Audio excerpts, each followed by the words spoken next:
Well, hello. I'm Jimmy. I go by Hog. Anyway, I got a new jig that I've been making, and people have been asking how to make it. Well, since it's not going to go on the marketplace, I thought I would just show you how to make them. Alright? The little jig I'm talking about is called the Rhinestone Cowboy. Now, what you're looking at right here, this is one that has been out on a full day of fishing. If I can get it where you can see it better. Been out on a full day of fishing. You can see it's got tabs all knocked off on it. Eyes knocked off. There's a whole side knocked off. There's no telling how many fish this one little old jig costs. Alright. You take that little jig right there,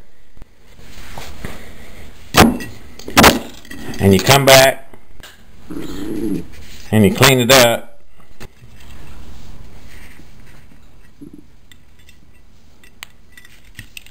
You clean it up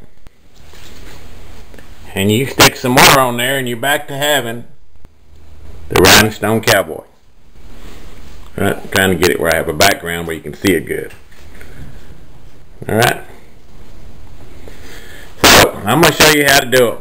If I can, I'm doing it all by myself here. So here we go.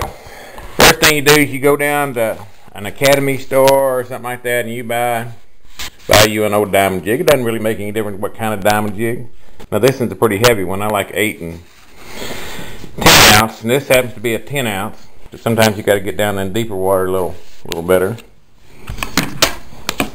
And then you get it out of the the package.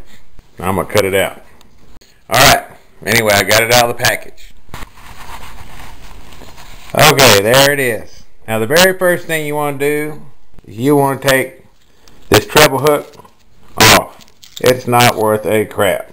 So that's my opinion, by the way. But you need to throw that in the trash. It's where it belongs.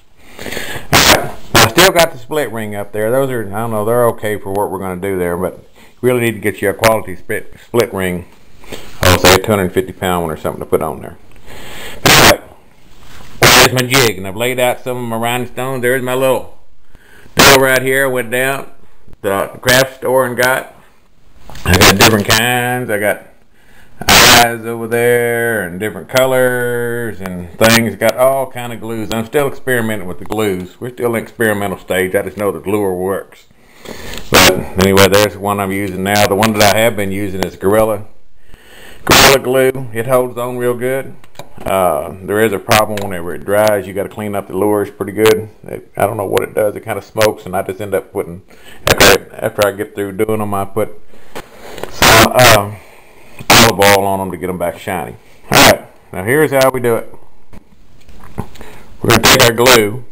I'm going to use this one right here. Now this one takes a little longer than this one takes a little bit longer. But the first thing I'm going to do is get my eye. Now, you're going to find that you got to put this on stuff to do it with. First time I did it on the counter.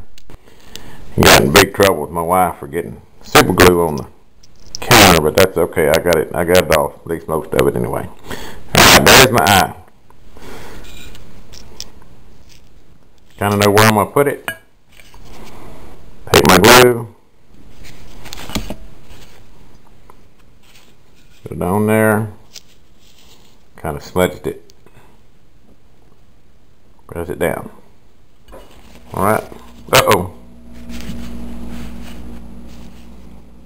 Then I start adding my little rhinestones.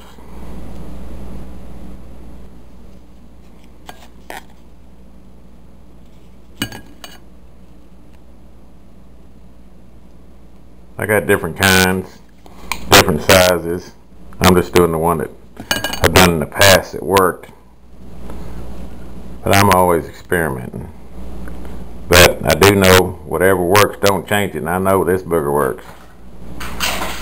So I'm going to continue to do it until I find a better model. I put all kind of colors on them and different ways to put them on and stuff. But the one I've come up with is what works best. They all work.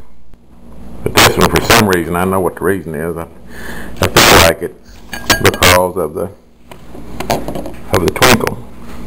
Right? Alright, I'm down here at the end.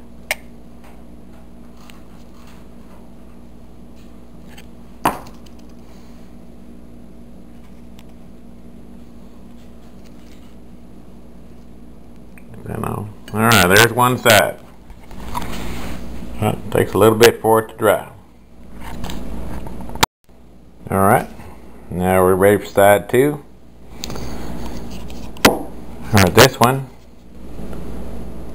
we'll put on another rhinestone.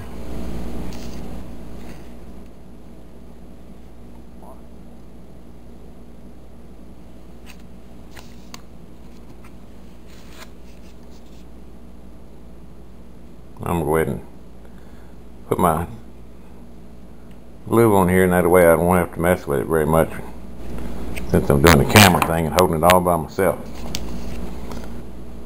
Alright. That on there. There's another one. Yeah, I've tried to do it with my big old fingers when I started, but I kept gluing my fingers together, so